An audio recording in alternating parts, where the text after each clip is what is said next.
itu tudingan yang juga muncul penggunaan dana haji dipakai untuk bangun infrastruktur. Bagaimana Ibu Ulhuriah? Anda bisa meyakinkan publik yang memang mungkin saja percaya atau memang termakan begitu pada informasi itu memang dipakai infrastruktur atau jangan-jangan memang ya sudah diinvestasikan ke infrastruktur? Untuk pengelolaan dana haji itu dapat dilakukan dalam bentuk penempatan.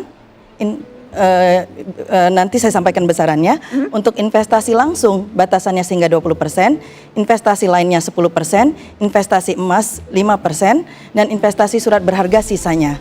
Nah, ada kewajiban lebih lanjut di peraturan pemerintah di mana untuk penempatan ini sehingga akhir tahun nanti tepatnya tanggal 12 Desember 2021 itu tidak boleh melebihi 30%. Oke. Nah, tapi apakah berarti ya bisa dan sudah diinvestasikan ke infrastruktur seperti yang tadi kita belum ada. Mbak Nana, kami tidak ada investasi langsung dalam bentuk untuk infrastruktur itu belum ada. Karena memang secara besar, garis besar investasi kami memang saat ini masih di posisi surat berharga. Tetapi apakah diperbolehkan sesungguhnya cuma saja belum infrastruktur? Karena tadi kan kita dengar Kiai Haji Ma'ruf Amin waktu itu posisinya sebagai Ketua MUI mengatakan ya bisa saja begitu. Ya, mungkin begini ya Mbak Nana supaya jelas, kita perjelas dari segi ketentuan perundangannya itu memang ada. Boleh dilakukan, dari segi fatwa MUI pun boleh.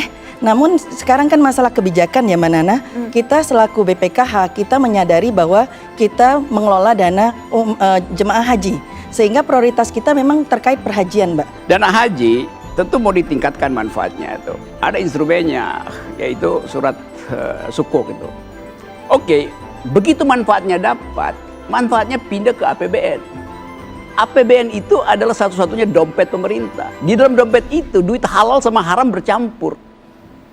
Duit pajak tax amnesty kan duit haram sebetulnya. Jadi waktu dia bercampur, lalu dikeluarkan. Kemana? Ya, you nggak bisa bilang itu nggak ke infrastruktur. Gimana taunya? Duitnya udah masuk di dompet yang sama. Itu problemnya. Jadi begini Bang Rocky, kita di BPKH ada kewajiban yang nomor 3 tadi, mengoptimalkan nilai manfaat. Nah, at the same time, dan pada waktu yang sama kita ada kewajiban untuk memastikan apa yang kami sebut BPK Habel.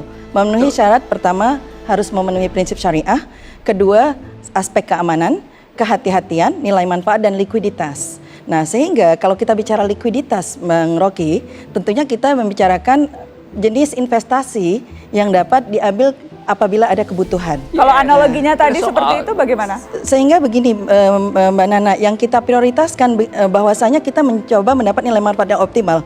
Kalau semua kita taruh di perbankan, pertama kita sudah nabrak peraturan pemerintah karena peraturan pemerintah sendiri mengamanatkan tidak boleh lebih dari 30%.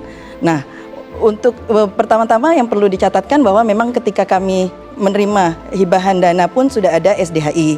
Nah, dilanjutkan dari selain SDHI sudah ada SBSN, dan kalau kita masuk ke SBSN, semua transaksi itu kita lakukan on arm's length basis. Sama dengan investor lainnya. Kita mencari mana yang bisa memberikan nilai manfaat yang paling optimal, mana yang paling aman karena dijamin pemerintah, dan manfaatnya semua kembali ke jamaah. Dana haji insya Allah aman. Kalau misalkan besok lusa, kalau ada hambatan, calon jamaah haji mau ngambil setoran lunas atau mau diambil semua, bisa lapor ke DPR. Pasti kita panggil BPK-nya. Anda berkali-kali bilang aman, aman, aman. Jadi Anda percaya penuh bahwa memang pengelolaan ada ukuran-ukuran yang jelas. Ada BPK, kemudian ada laporan terbuka di Komisi 8, ada kemudian di website mereka ada. Jadi itu bisa dikonfrontir kok. Kalau saya silakan juga kalau rakyat distrust dengan BPKH, kita juga siap menerima aduan masyarakat itu ke di mana yang letak tidak distrust itu kepada DPR, siap kita. Indikator-indikator itu seharusnya sudah cukup untuk membuat rakyat percaya pada pengelolaan dana haji ini, Bung Rocky, atau ada yang lain? Bukan, dalam keadaan orang tidak percaya, orang nuntut lebih dari sekedar laporan tuh. Mesti ada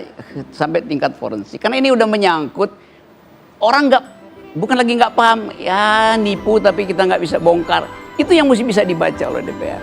Jadi bagi saya, Yandri, memang dia punya fungsi itu tuh. Tapi menggonggonglah pada pemerintah, jangan menggonggong ke analis, ke saya. Itu salah kaprah. Enggak. Semua terbuka, yang pemerintah yang salah kita kritisi, tapi yang benar juga kita harus sampaikan benar gitu. Jangan juga kita salahkan. Betul, karena itu